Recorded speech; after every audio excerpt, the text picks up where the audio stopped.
Shalom, bien-aimés dans le Seigneur. Allez et faites de toutes les nations des disciples. Telle est la recommandation du Seigneur Jésus à son enlèvement de la terre. Depuis fort longtemps, l'Église apostolique essaie de son mieux de conjuguer ses efforts pour répondre à cette invitation du Seigneur. En 2016, la question est devenue encore plus préoccupante que les textes révisés en 2016 ont institué une commission à part entière pour l'évangélisation. En 2019, la première équipe a été mise en place comme composition de cette commission d'évangélisation. Cette année 2022, les autorités sont allées plus loin en dédiant non pas une journée, mais toute une semaine à l'évangélisation. De quoi s'agit-il concrètement lorsqu'on parle de la semaine d'évangélisation? Quel est l'objectif principal visé? Quelle est l'envergure que doit prendre cette organisation? Tant de questions qu'émergent le tréfonds de chacun des fidèles de l'Église apostolique du Bénin. Pour élucider tout doute, nous avons dépêché ici pour vous deux éminentes personnalités de l'Église. À ma gauche, vous avez Pasteur Damas Diotor. Il est le secrétaire général de l'Église apostolique du Bénin. Il intervient à l'IBTAB, entendu comme Institut biblique et théologique apostolique du Bénin. Il est là avec nous aujourd'hui en tant que représentant du bureau exécutif national. Bonjour, cher pasteur. Bonjour, mon frère. À ma droite, nous avons le pasteur Toussaint Djiko. Il est professeur aumônier de l'IBTAB. Il est aussi le vice-président de la commission d'évangélisation. Il est avec nous en tant que le représentant de la commission d'évangélisation qui doit appuyer le bureau exécutif national dans sa politique générale d'évangélisation. Bonjour, cher pasteur. Bonjour. Nous parlons de la semaine d'évangélisation. Mais avant d'entrer dans le vif du sujet, il serait de bon sens que nous comprenions ce que l'on entend par évangélisation. Ce à quoi on fait allusion lorsqu'on dit évangélisation. Et cette question, je vais l'adresser à notre invité, pasteur Djiko. C'est pasteur, lorsqu'on parle d'évangélisation, ça veut dire quoi? Si nous parlons de l'évangélisation, elle est le fait d'apporter ou bien de présenter l'évangile. Ça peut être quelqu'un ou un groupe de personnes afin de l'amener à répondre par la foi et accepter le Seigneur Jésus-Christ comme son sauveur et son Seigneur, son Dieu, pour l'adorer sur la terre. Et maintenant, c'est celui qui répond par la foi, tu le suis dans la communion d'une église. Et afin de l'amener à commencer par se donner, à communier, et à confesser sa foi, à adorer le Seigneur pour le reste de sa vie et dans la communauté ou bien dans la communion de l'Église, dans la conduite pour servir le Seigneur. Merci beaucoup, cher pasteur. Donc, évangélisation, donc il faut apporter la bonne nouvelle du Seigneur à quelqu'un ou bien un groupe de personnes. Si je peux résumer ce que vous avez dit. Oui, monsieur pasteur Diotor, le secrétaire général. Oui. Est-ce que vous avez des compléments à donner par rapport à ce que le pasteur a dit? L'évangélisation, comme il l'a dit, c'est le fait d'apporter l'évangile à des personnes qui ne connaissaient pas Jésus. Voilà ce que je voudrais ajouter. Ok, pasteur Djiko, qui sont maintenant ceux qui sont concernés et ceux qui ont reçu cette charge-là d'apporter l'évangile du Seigneur au non-atteint? Donc, si nous parlons de ceux qui sont concernés d'apporter l'évangile aux non-atteints, nous devons savoir que le grand groupe qui doit le faire, c'est les chrétiens.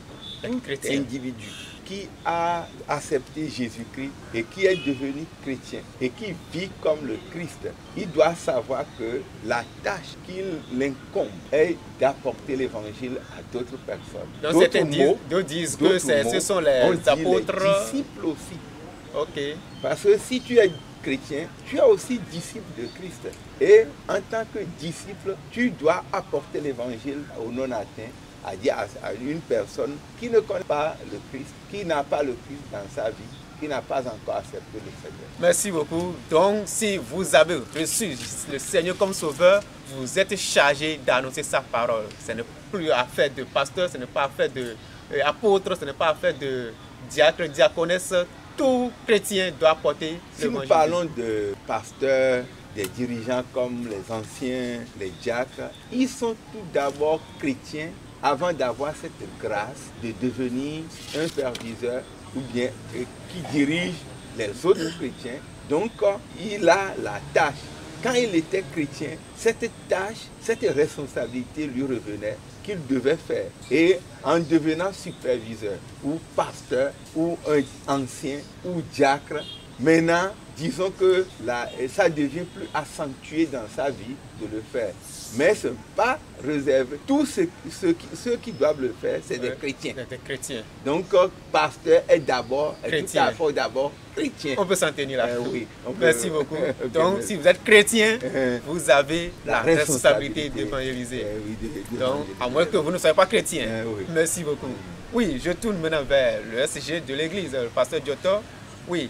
Pourquoi est-il, selon vous, important, voire même une obligation, parce qu'on le dit, une obligation d'évangéliser, d'apporter l'évangile du Seigneur au non-atteint? Oui, Jésus-Christ, quand il est venu, il veut que tout le monde aille dans son royaume. Il est venu et puis il a installé son royaume qui commence déjà sur la terre. Parce que c'est par l'évangile qu'on puisse aller dans ce royaume-là, régner après avec lui.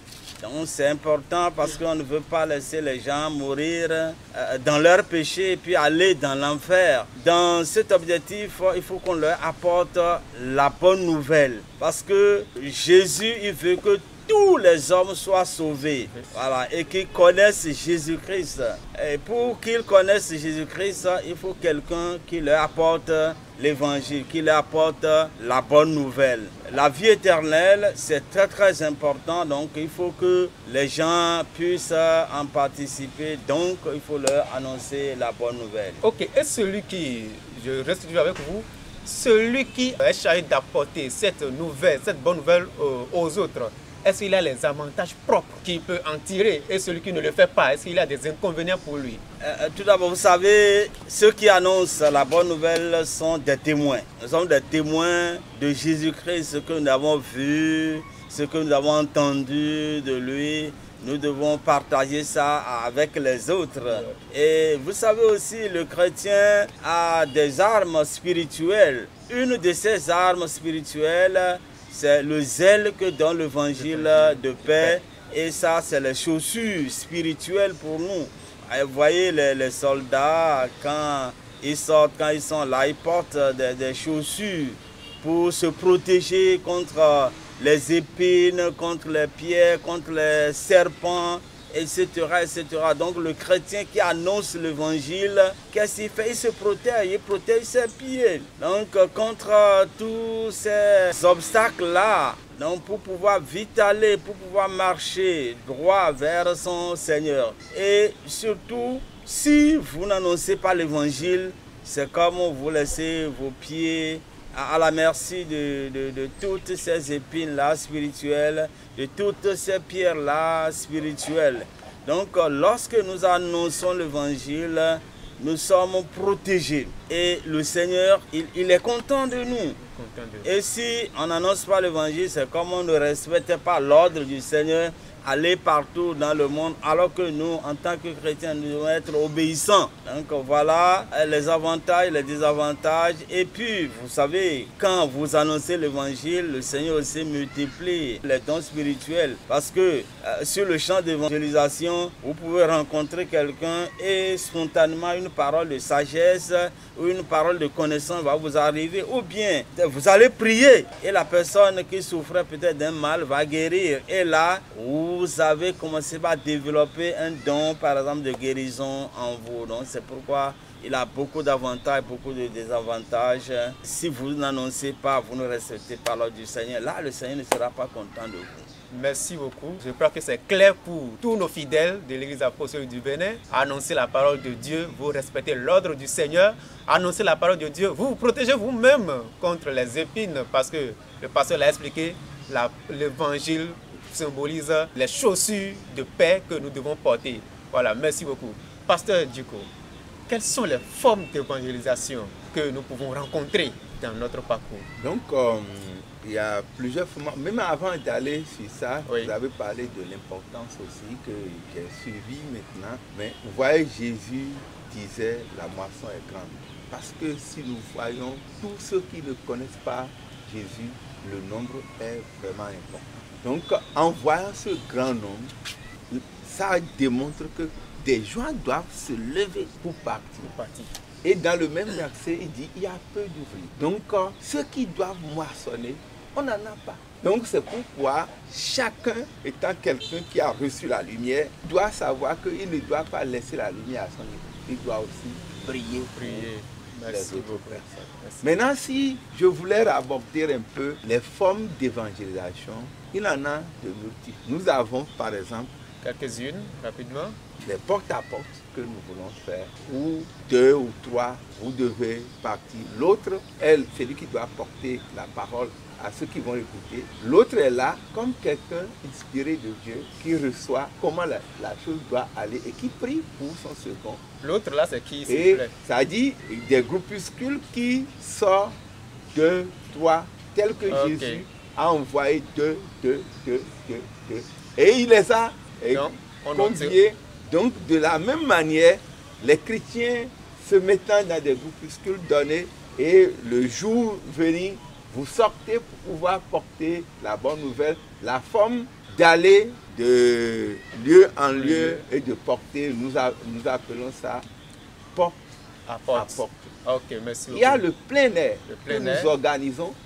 On ne peut pas entrer dans les définitions. Toute l'église se réunit pour pouvoir le faire. Oui. Il y a aussi, on peut faire par les littératures ou les messages qu'on envoie.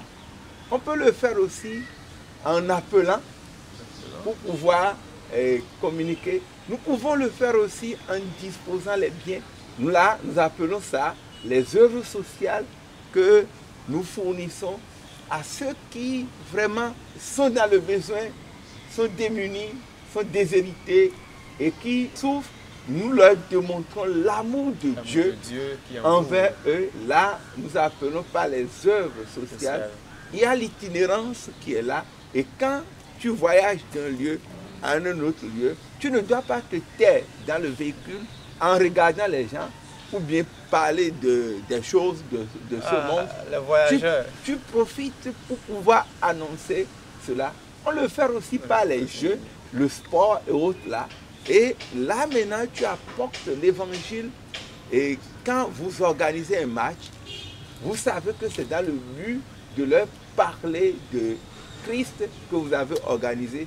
On l'appelle aussi par les banquets ou par les mets que tu organises, tu prépares et tu invites. Bon, il y en a tellement. Vous pouvez le faire en voyant les gens de l'hôtel ou bien des bars, ou quand ils préparent le manger, vous invitez les gens. Et quand au lieu où ils doivent venir au cours du manger, comme Lévi Matthieu dans la Bible en a fait. Donc, si nous voulons, nous pouvons encore citer d'autres formes. Peut-être on va accorder la parole au pasteur si lui aussi a d'autres formes que vous n'avez pas citées, il va les compléter. Sinon, je vais lui demander, parmi toutes ces formes que vous avez citées là, quel est ce que vous conseillez le plus aujourd'hui en notre ère contemporaine? Oui, toutes les formes d'évangélisation sont efficaces. Vous parlez de la forme qui est plus efficace. Cette forme-là, tout d'abord, c'est le porte-à-porte. Le porte-à-porte parce que vous avez la grâce d'aller devant la personne. Vous pouvez l'écouter et elle aussi va vous écouter. Et aussi, mais bien avant ça, il y a la conduite. Oui. Il y a la conduite. L'évangélisation par le comportement, votre comportement. Un proverbe chinois dit: votre vie parle à telle enseigne que je n'arrive pas à entendre ta voix. Donc notre vie doit parler. Et si notre vie parle, ça a une puissance, un impact sur notre interlocuteur, bien le voisin qui vit avec nous, notre collègue de travail. Voilà, donc quand il voit notre vie, il est touché par cette vie-là. Oui, c'est vrai, comme il a dit là, d'autres formes, par les médias, à travers les réseaux sociaux, à travers la prière aussi. Par exemple, quelqu'un que vous voulez qu'il donne sa vie à Jésus, vous pouvez commencer à prier pour lui au quotidien. Et Dieu est grand, il va exaucer votre prière pour toucher cette personne. Ok, merci beaucoup pour ces réponses apportées. Nous avons dédié non pas une seule journée, mais toute une semaine à l'évangélisation. Contrairement à ce qui s'observe, on voit Journée nationale des hommes, Journée nationale de temps, mais pour l'évangélisation, une semaine. Cher pasteur, pourquoi une semaine?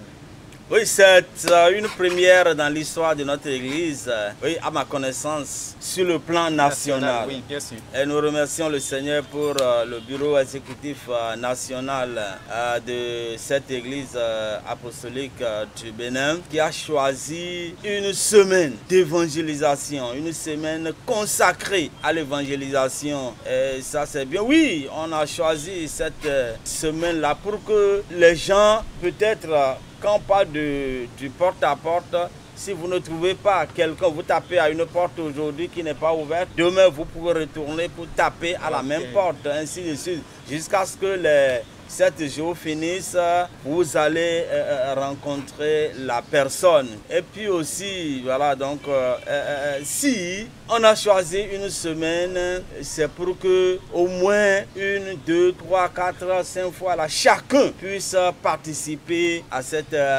semaine ou bien à cette campagne d'évangélisation. Et nous, à notre niveau, nous avons choisi cette période-là qui commence à partir du 18 jusqu'au 24 avril 2022. Et tout d'abord, c'est la période des congés, voilà, donc congé pascal. Et là, les fonctionnaires seront à la maison, chez eux, on pourra les atteindre facilement, les voir facilement. Et ceux aussi qui sont des fonctionnaires, qui sont des étudiants, qui sont des élèves, ils auront aussi du temps pour pouvoir aller apporter l'évangile aux gens. Et aussi cette période-là, voilà, donc ça finit le jour de Pâques même, où nous célébrons la résurrection de notre Seigneur Jésus-Christ. C'est parce que Jésus-Christ, c'est lui qui a donné sa vie. Si lui n'avait pas donné sa vie, là, qui parlerait d'évangélisation. Donc il est mort, il est ressuscité. Donc c'est pour que les gens puissent savoir dans leur mémoire là qu'ils sont en train d'annoncer Christ ressuscité. Christ qui a apporté le salut à toutes les nations. Donc voilà ce que vous pouvez dire par rapport à votre question. Merci beaucoup, cher pasteur. Donc, bien aimé, si vous voulez bien célébrer Pâques, il faut aller annoncer le Christ ressuscité. Merci beaucoup. Je vais aborder le pasteur Djiko. Quel est l'objectif que vise l'institution de la semaine d'évangélisation?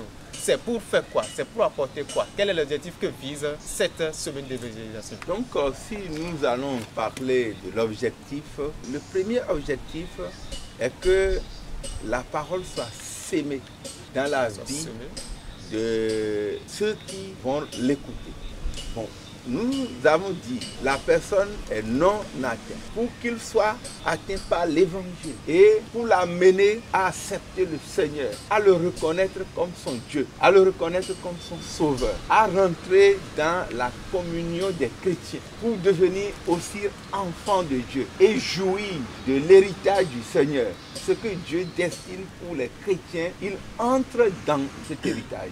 Bon, en le faisant, là, il sait comment parler avec son Dieu et aussi jouir des avantages qu'ils peuvent avoir de son Père qui est dans la roue. Merci beaucoup pour cet éclaircissement. Oui, pasteur Djotor, le pasteur vient d'évoquer cet objectif qui est d'annoncer la parole de Dieu, de semer la parole de Dieu dans la vie des personnes non atteintes.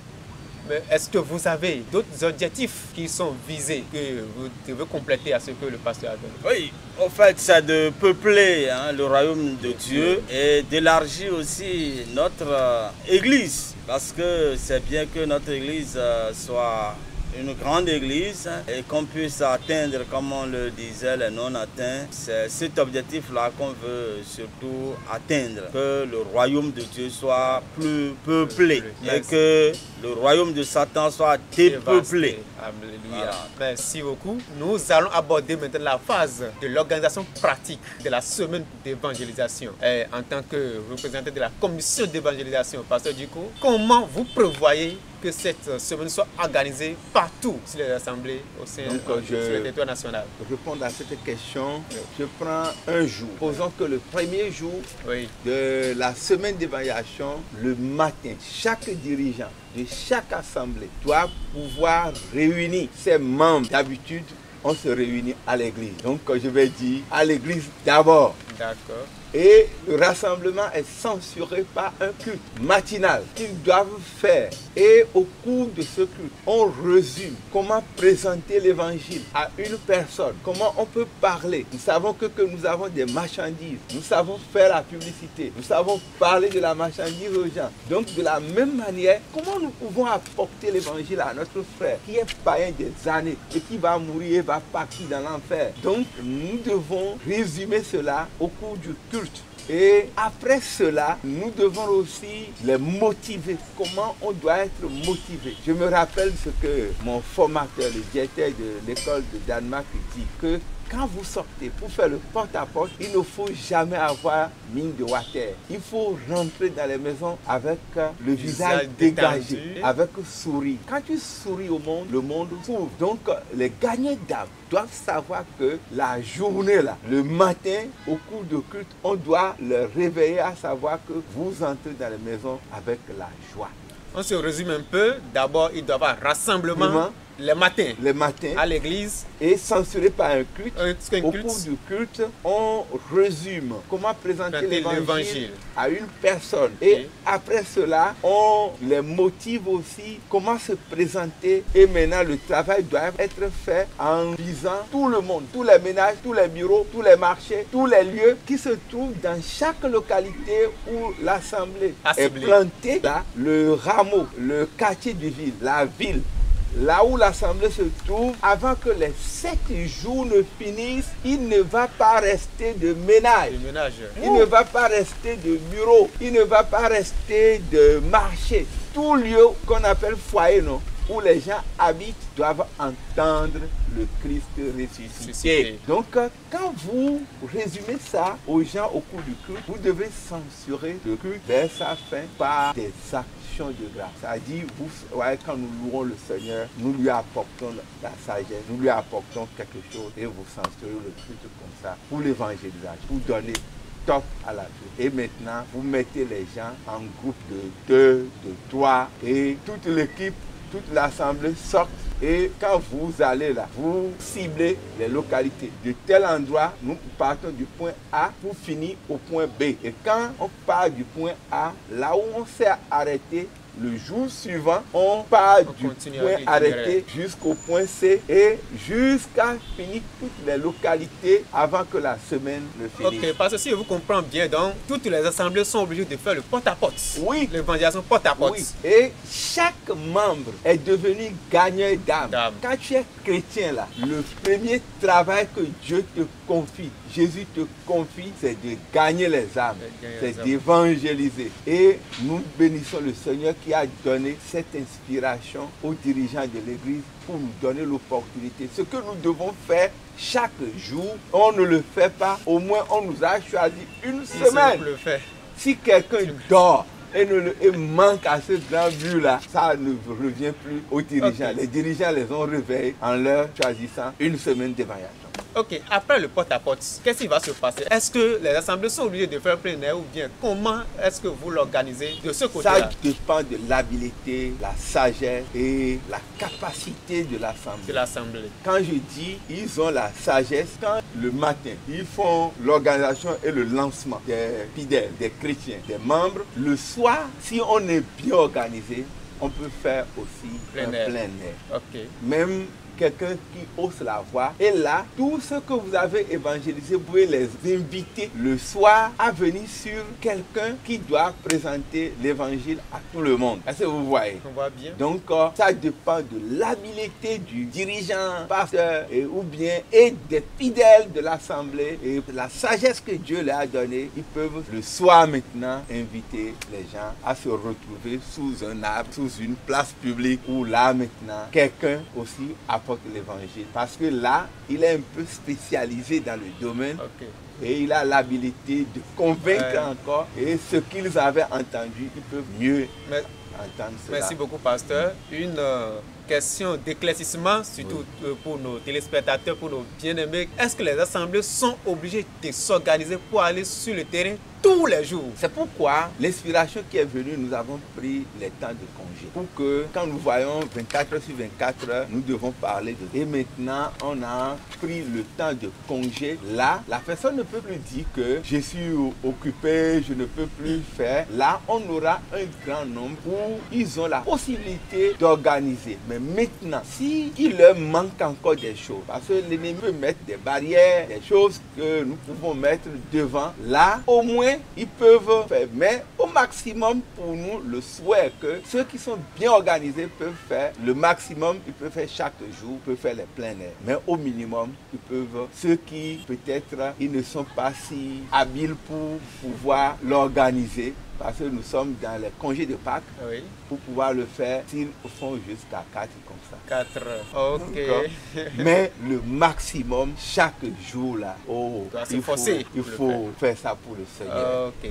Mais voilà, si vous n'arrivez pas à faire les 7 jours sur 7, faites au moins 4 jours. 4. Ah, c'est bien entendu, j'espère. Ah, dans les rapports, on veut avoir au moins 4 jours exploités pour parler de la résurrection de notre Seigneur Jésus pendant cette période pascale. Oui, nous allons aborder le sujet de l'Église. On ne sait jamais s'il y a aussi d'autres précisions à apporter dans l'organisation. Je remercie le Seigneur pour ce qui a déjà été dit. Je voudrais ajouter que dans cette rencontre matinale, c'est bien de prier pour les âmes qui seront touchées. Donc remettre ces âmes dans les mains du Seigneur pour que le Seigneur les prépare, pour qu'ils préparent leur cœur à écouter l'évangile qu'on voudrait leur annoncer. Et de l'autre côté, un cours leur sera envoyé avec des versets, les versets qu'ils vont utiliser chaque jour. On va envoyer ça aux surintendants. Les surintendants vont multiplier ça et envoyer ça sur les assemblées, c'est-à-dire chez les pasteurs, chez les dirigeants. Et c'est ça, chaque matin, ils vont utiliser pour former les groupes qui vont sortir pour évangéliser. Et c'est bien aussi dans les questions pratiques qu'il y a des groupes de 3 personnes, voilà, quelqu'un, un porte-parole qui va toujours prendre la parole, quelqu'un qui sera en train de prier spirituellement, silencieusement, et l'autre qui sera en train de prendre peut-être des rapports. Ils auront des fiches. Par exemple, si quelqu'un donne sa vie à Christ, il faut remplir voilà, donc, son nom, prénom, là où il habite, son contact. Donc il faut ça. Et aussi de l'autre côté, pour des questions pratiques, c'est bien d'informer les autorités locales, administratives. Voilà. Par exemple, le chef du village qui est dans votre quartier ou bien dans le village où l'église est implantée, c'est bien de l'informer pour dire voilà, donc c'est notre devoir. Il le savait déjà, donc que vous voulez sortir pour évangéliser.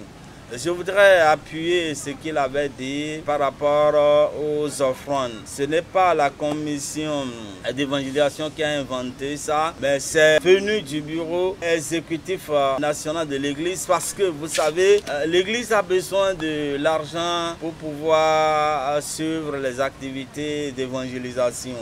L'Église nationale a beaucoup fait dans ce domaine, surtout dans la partie nord de notre pays. Mais l'Église a besoin encore beaucoup d'argent. C'est pourquoi les offrandes lors de ces rencontres matinales sont très attendues. Et nous prions que Dieu bénisse son peuple pour que son peuple puisse donner. Je voudrais aussi, au nom du président national de l'Église apostolique, dire que les personnes qui sont touchées par le Seigneur et qui voudraient donner de l'argent au bureau exécutif national pour l'évangélisation, et que ces personnes-là sont invitées à envoyer de l'argent par mobile money. Donc, ils peuvent envoyer ça par 97 70 70 92. Je répète, 97 70 70 92. Donc, que le Seigneur puisse vous bénir et diriger vraiment cette semaine d'évangélisation. Voilà ce que je voudrais ajouter. Merci beaucoup, cher pasteur. Nous savons tous que l'évangélisation aujourd'hui, c'est aussi question de moyens. Ce n'est plus comme 30 ans, 40 ans passés, deux personnes s'associent pour acclamer. Les gens se donnent au Seigneur facilement comme ça. On a besoin aussi de l'argent. L'Église a besoin de l'argent pour suivre les œuvres d'évangélisation. Et vos soutiens sont attendus. Et pasteur Djoton, nous sommes toujours avec vous. Est-ce que dans cette période, il y a possibilité d'association pour certaines assemblées pour organiser les sorties d'évangélisation? Ce n'est pas notre objectif premier, mais ça peut se faire. Parce que l'organisation, ça dépend de ceux qui habitent là et qui maîtrisent bien les terrains. Nous sommes ici, nous ne maîtrisons pas entièrement les terrains. C'est ceux qui sont là, qui maîtrisent, qui savent ce qu'il faut faire pour pouvoir atteindre les gens. Donc, pour nous, c'est que les gens soient atteints. Si les gens pensent qu'il faut organiser un plein air, par exemple, ou bien il faut rassembler 3 assemblées qui sont proches les unes des autres là, pour pouvoir atteindre les gens, donc ils peuvent le faire. Surtout quand c'est un seul pasteur qui dirige ces 3 assemblées ou 4 assemblées, et c'est lui qui va leur donner les formations, etc. etc. Donc il peut les mettre ensemble pour sortir ou bien pour rester ensemble, par exemple pour le plein air, comme on vient de dire. Mais l'essentiel, c'est que chaque personne, chaque individu du quartier ou bien du village soit touché par l'évangile. Merci beaucoup, pasteur Diko. Je suis à vous. Et pour dire, les professionnels, ceux qui ne pourront pas participer aux rencontres de toute l'assemblée, pour aller sur le terrain, pour apporter l'évangile du Seigneur en équipe, comment ils peuvent s'organiser rapidement, comment ils peuvent s'organiser pour aussi obéir à l'ordre du Seigneur pendant cette semaine? Donc c'est une réalité que parce qu'on a dit il y a congé, mais on ne pense pas que c'est tout le monde. Ils en auront qui doivent partir dans leur service. Maintenant, c'est une bénédiction pour eux parce que ceux qui sont dans leur bureau, dans leur service, eux autres constituent le petit, c'est-à-dire de Jésus là, le chrétien disciple, gagneur d'âme, qui va gagner ceux qui sont là-bas, qui sont sur le chemin de l'enfer. Okay. Donc, leurs amis, leurs collègues, leurs frères et tous ceux qui sont dans leur bureau, là où ils vont et ils sont empêchés là, ils sont maintenant porte-parole de Christ pour amener l'évangile à ceux qui sont dans leur bureau. Voilà, merci beaucoup. C'est-à-dire que vous n'avez pas de congé, mais vous êtes au boulot, vous êtes chargé d'annoncer aussi la parole de Dieu à vos collègues, à ceux qui sont autour de vous, pour participer aussi à cette organisation de semaine d'évangélisation. Et n'oubliez pas, amenez aussi un rapport pour dire les personnes que vous avez touchées. Merci. Ils doivent aussi participer au culte matinal d'abord avant d'aller là-bas. Ok. Donc le pasteur souligne que autant que c'est possible, vous devez participer au culte matinal d'abord avant de prendre le chemin pour le travail. Oui. Monsieur le SG, nous avons constaté que dans la programmation, la semaine d'évaluation finit sur le dimanche 24 avril 2022. Et la même date est réservée pour la journée nationale des jeunes. Il y a des questions qui se posent. Mais est-ce qu'il faut faire une offrande spéciale pour l'évangélisation sur la même date pendant que, habituellement, traditionnellement, on fait une offrande spéciale, collecte spéciale pour la journée des jeunes? Comment cela doit se faire? Pourquoi cette coïncidence des dates? Oui, nous remercions le Seigneur. Est-ce que c'est une coïncidence? Non, ce n'est pas une coïncidence. Le Seigneur a voulu que ça soit ainsi parce que les jeunes sont concernés par l'évangélisation. C'est pour dire aux jeunes que oui, vous organisez votre journée nationale. Mais sachez aussi que vous avez besoin d'annoncer la bonne nouvelle à vos frères, à ceux-là qui sont jeunes comme vous. Parce que la jeunesse, elle a aussi une vigueur, une force spirituelle aussi pour gagner les âmes pour le Seigneur. Et le 24, le dernier jour de la semaine d'évangélisation, coïncide avec la journée nationale de la jeunesse. Et la jeunesse avait déjà des souscriptions à faire, des offrandes à faire. Donc on ne va pas surcharger cette journée par d'autres offrandes pour l'évangélisation. Non, c'est pourquoi on a dit lors des cultes matinaux que chacun puisse apporter une offrande pour la bonne marche, l'évolution de l'évangélisation dans notre dénomination, dans notre église. Donc je voudrais appuyer que dans cette semaine-là, les jeunes, quand ils seront en train d'organiser leur journée, qu'ils se donnent aussi à l'évangélisation. Merci beaucoup, pasteur. C'est clair maintenant pour les jeunes, le mouvement de la jeunesse. Ne finissez plus votre réjouissance au culte, mais le soir après le culte, allez sur le terrain, parler de votre Jésus ressuscité. C'est aussi la journée de la jeunesse qui continue ainsi. Alors, je sais que sur les assemblées, on va aborder certainement les questions de conditions, comment il faut évangéliser. Mais comme nous sommes ici avec nos pères, nous allons aborder un peu quelles sont les conditions que doivent remplir ceux qui doivent aller sur le terrain pour gagner. Évangéliser. Primo, nous allons dire que le gagnant d'âme, qui est le disciple, il doit être né de nouveau. Né de nouveau. Il doit avoir amour comme le Père nous a aimés et il a envoyé son Fils. Le Christ, c'est lui-même qui a pris le corps. Il est venu. Nous aussi, en tant que quelqu'un qui est gagné par Christ, qui est chrétien, nous devons avoir de l'amour pour les perdus, pour ceux qui sont sur le chemin de l'enfer, pour les aimer et les amener sur le chemin de la vie éternelle. Nous devons avoir la connaissance pratique des Écritures pour pouvoir au moins savoir que Dieu a dit dans telle partie, Dieu a dit dans telle partie, et de pouvoir évangéliser les autres. Donc, nous devons aussi être quelqu'un qui prie pour les âmes. Faut être homme de prière. Nous devons être aussi quelqu'un qui est rempli du Saint-Esprit, de la puissance de Dieu. Donc, si un gagnant d'âme n'est pas quelqu'un qui est rempli de la puissance de Dieu, ce n'est pas une bonne chose. Et tout chrétien doit être rempli du Saint-Esprit. Merci beaucoup, cher pasteur. Je suis toujours avec vous en tant qu'évangéliste. Oui. Quels sont ces pièges que le gagnant d'âme doit éviter sur le terrain? Parce que nous savons que l'ennemi est là, il y a des traiteurs pour faire... Quels sont les pièges que le gagnant d'âme doit éviter sur le terrain? Et quels sont ces principes de base qu'il doit observer pour pouvoir atteindre son objectif? Donc, si nous pouvons dire les pièges de l'ennemi, le premier piège que je dois citer, le gagnant d'âme ne doit pas être quelqu'un qui aime le monde. Je parle du monde premièrement, et le monde est ce que ça renferme. Plaisir du monde, il doit éviter ça. Il ne doit pas être quelqu'un qui aime le matériel. Donc, c'est des pièges de l'ennemi. Il peut être sur le terrain, puis avec le matériel, le plaisir du monde, dévier rapidement. Dévier. Il ne doit pas être quelqu'un qui, son plaisir, c'est de s'attacher à ses propres intérêts. Non, il doit se tourner vers l'intérêt du Seigneur. Merci beaucoup. Donc, les pièges de l'ennemi sont multiples. Bon, nous allons revenir d'abord au pasteur s'il y a aussi d'autres pièges que le gagnant doit éviter sur le terrain et quels sont ces principes de base qu'il doit observer afin d'atteindre son objectif. L'évangéliste, voilà, c'est pas l'évangéliste qui a un ministère, hein. Tout le monde doit être évangéliste. L'évangéliste doit s'habiller décemment. Qu'est-ce que je voudrais dire par là? L'évangéliste ne doit pas s'habiller comme il veut.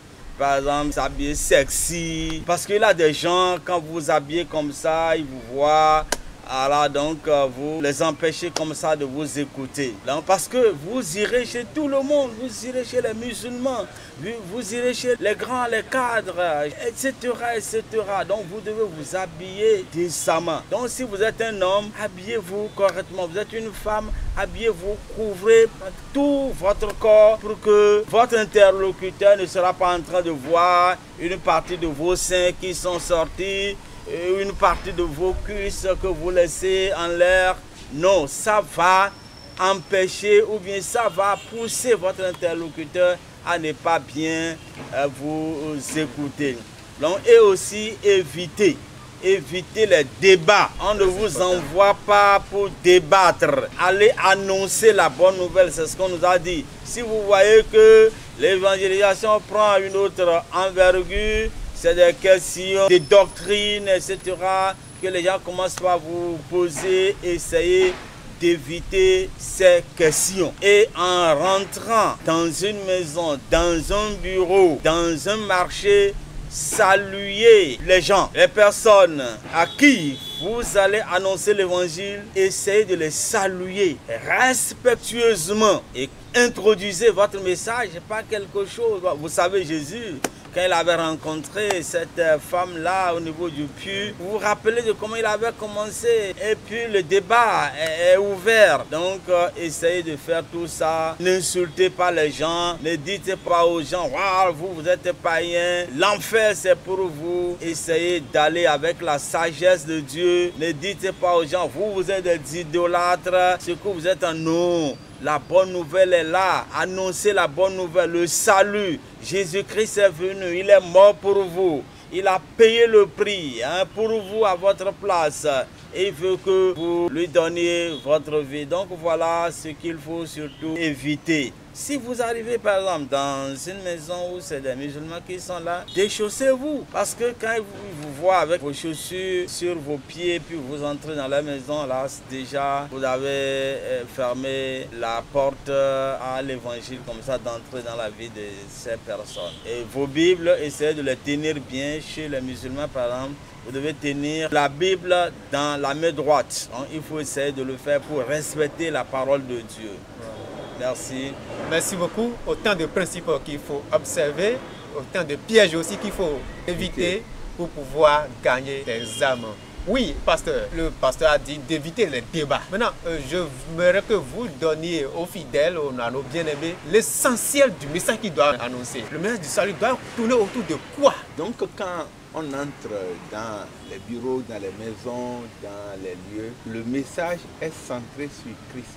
Sur Christ. On prêche le Christ ressuscité. Et quand vous voulez débuter votre message, après avoir salué les gens, vous présentez Dieu, une personne aimable. L'amour de Dieu. Et maintenant, après ça, vous abordez que le péché nous sépare de Dieu. Et quand tu as bien présenté que Dieu nous aime et que le péché nous sépare de lui, ça nous empêche de jouir de l'amour de Dieu. C'est pourquoi Dieu nous envoie vers vous.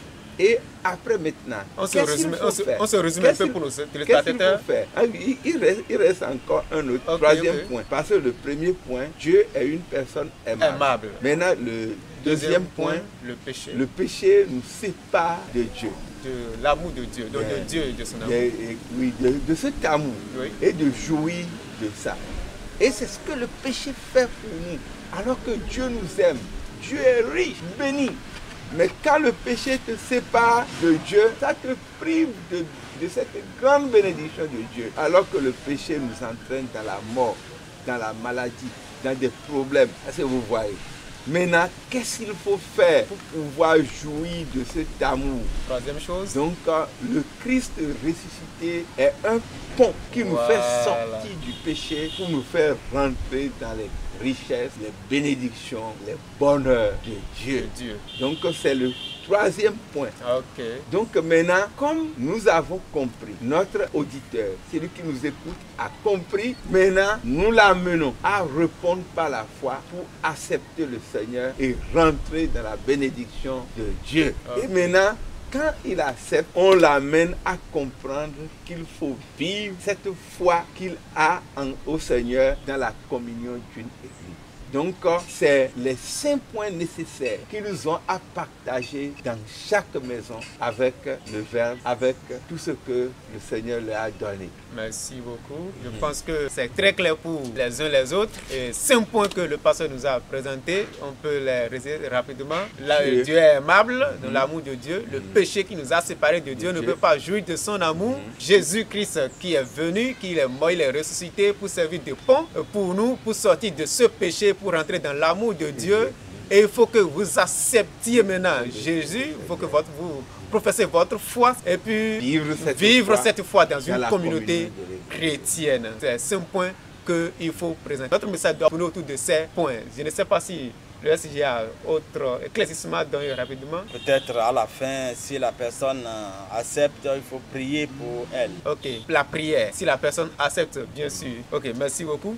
S'agissant de porte à porte, des gens disent, je vais adresser cette question-là au pasteur, qu'ils ont peur. C'est vrai que dans votre réponse précédente, vous avez annoncé, vous avez abordé une partie, ils ont peur d'engager une discussion. Ils ont peur d'aborder quelqu'un, ou bien ils ne savent pas comment introduire le sujet. Est-ce que vous avez des techniques techniques, des stratégies à leur suggérer pour leur faire dégager cette peur ou bien pour leur donner des manières multiples d'engager une présentation du message du salut? Merci pour cette question. C'est pourquoi on avait dit c'est bien de prier, c'est bien d'être rempli du Saint-Esprit. Parce que si vous êtes rempli du Saint-Esprit, le Saint-Esprit va enlever la peur dans votre cœur. Et aussi de l'autre côté, c'est le Saint-Esprit qui parle en vous. Ce n'est pas vous qui parlerez, mais c'est le Saint-Esprit qui parlera en vous. Et le Saint-Esprit vous dira ce qu'il faut dire. Ah oui, c'est vrai, il n'a pas imaginé Jésus. Je parlais de cette femme-là, cette Samaritaine. Jésus lui a dit, donne-moi de l'eau à boire. Voilà, donc ça a commencé par là. On ne peut pas dire quand vous allez dire aux gens de vous donner de l'eau à boire. Donc, mais c'est bien d'écouter le Saint-Esprit et ce que le Saint-Esprit vous dira, voilà, dites-le. Ok, merci beaucoup. Alors, il faut vous confier au Saint-Esprit, il faut prier, il faut être rempli du Saint-Esprit. Quand le pasteur aborde l'histoire de la femme samaritaine, vous pouvez aussi profiter de la situation d'actualité, de ce que la personne vit, de ce que la personne est en train de faire. Vous pouvez aussi profiter de là et puis lui annoncer la parole de Dieu. Et c'est la leçon que moi je tire personnellement de ce que le pasteur vient de dire. Et pour finir, pasteur, est-ce que c'est fini lorsque la personne se donne à Christ? Est-ce que lorsqu'il se convertit, est-ce qu'on est sûr que là maintenant il est vraiment engagé pour suivre le Seigneur, ou bien c'est encore autre étape après la conversion de la personne? Donc, avant d'aller sur ce qu'il faut faire, s'il y a autre étape, je pourrais aussi compléter quelque chose rapidement aux manières, parce que des fois nous disons il y a aussi l'approche directe et il y a l'approche indirecte, parce que des rétrogrades, ils allaient dans une église, après ils sont rentrés encore. Là, on va directement, tel que Jésus a dit, il faut que tu naies de nouveau. Bon, maintenant, si c'est une personne qui ne maîtrise pas ou tu veux passer par ça, dit approche indirecte, on passe sur quelque chose. Donne-moi de l'eau à boire, comme Jésus l'a dit. Ah, il y a encore autre sorte de pipe. Si tu fumes là, il n'aura pas de fumée sur et cancer ne va pas attaquer. Et ça là, si tu l'as, et on dit c'est quoi, c'est quelle pipe là, si je fume maintenant, je n'aurai plus d'autres maladies dans mon corps et autres là. C'est le Christ ressuscité. Il faut l'accepter dans ta vie. Bon, maintenant, quand nous parlons de après la conversion, il faut s'adhérer et celui qui a porté l'évangile doit se donner au suivre. D'habitude, nous disons que si vous attrapez les poisses et vous laissez, et vous quittez, ça va se gagner. C'est la même chose quand vous apportez l'évangile. Ceux qui ont répondu et qui ont accepté, on doit faire le suivi. D'autres peuvent dire que déjà ils l'ont, les encourager à continuer à aller. Est-ce que vous voyez? Oui. Donc d'autres vont dire, ils vont entendre plusieurs fois. Bon, maintenant, fixez encore d'autres rendez-vous avec eux. Okay. Surtout ceux qui sont gagnés, il faut les suivre jusqu'à soit maintenu. Il ne faut pas dire qu'on a fini l'évaluation et puis c'est fini. Nous devons retourner sur nos lauriers, continuer à dormir, à se vaquer à d'autres choses. Nous devons veiller, les contacts, tout ce qu'on en a appris, chaque fois les appeler, les visiter, jusqu'au moment où ils vont devenir des chrétiens matures. Merci beaucoup. Il faut suivre les nouveaux convertis. C'est ça que nous retenons. Essentiellement, il faut suivre les nouveaux convertis. Alors, nous allons rester avec encore le pasteur pour peut-être ces mots de fin, parce que nous sommes déjà à la fin de cette séance d'entretien sur comment va s'organiser la semaine d'évangélisation. Pasteur, quels sont vos mots de fin à l'endroit de nos bien-aimés apostoliques? Vraiment, nous remercions le Seigneur qui vous a inspiré. Et avant que la semaine ne débute, et l'inspiration a fait que vous nous avez appelés.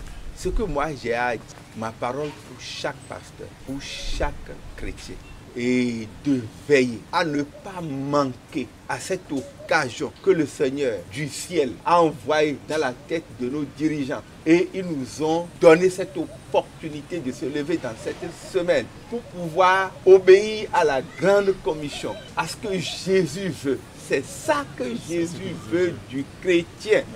Et d'autres sont devenus chrétiens 20 ans, 10 ans. Il y a des gens qui meurent et qui vont dans l'enfer, dans leur famille, à côté d'eux. Les amis qui sont à côté, ils n'ont jamais parlé de Christ à eux. Donc Dieu a passé par les dirigeants pour nous réveiller de ce sommeil-là. Et afin que quand nous allons commencer et nous allons faire une semaine, il ne faut pas penser que c'est fini. Donc quand tu es réveillé, commence par au moins exercer cette fonction-là que que ce travail-là que le Seigneur ordonne tout le monde à faire. Merci beaucoup. Donc, c'est mon mot de fin. Merci beaucoup, cher pasteur. Nous allons écouter le secrétaire général de l'Église pour ses mots de fin à l'occasion de cet entretien. Cher pasteur. Merci beaucoup au Seigneur Jésus-Christ qui a permis que cet entretien soit organisé. Merci aux organisateurs, merci au président national de l'Église apostolique du Bénin qui a autorisé que cet entretien soit fait, que le Seigneur le bénisse. Et je voudrais au nom du président demander à tous les ministres de Dieu de bien s'organiser pour sensibiliser les membres pour que cette semaine soit vraiment marquée par l'évangélisation, que des âmes soient gagnées et que les rapports soient faits. Ça, ce n'est pas ça qui nous intéresse, mais qu'il y ait des rapports quand même que le travail a été fait et bien fait. Merci beaucoup, cher pasteur. Merci beaucoup, bien-aimés dans le Seigneur, pour nous avoir suivis. Alors, la Bible dit, lorsque une seule âme se convertit, c'est de la joie au ciel. Imaginez-vous, si chaque chrétien apostolique doit gagner une seule âme pendant toute une semaine pour le Seigneur, ça fait des milliers de conversions en une seule semaine. Quelle grande sera la joie au ciel pour notre Seigneur Jésus. Alors nous vous invitons à vous lever comme un seul homme pour annoncer la bonne nouvelle du Seigneur Jésus. Nous le rappelons, c'est du 18 au 24 avril 2022. Il faut profiter de cette période pascale. Et nous le rappelons encore, l'évangélisation a besoin des moyens. Le SG avait donné déjà un numéro par lequel vous pouvez soutenir les œuvres d'évangélisation. C'est le 97 70 70 92. 97 70 70 92. Envoyez vos dons volontaires si vous le désirez par ce canal. Et puis nous allons le recueillir et le mettre dans l'évangélisation. Que le Seigneur vous bénisse et à bientôt.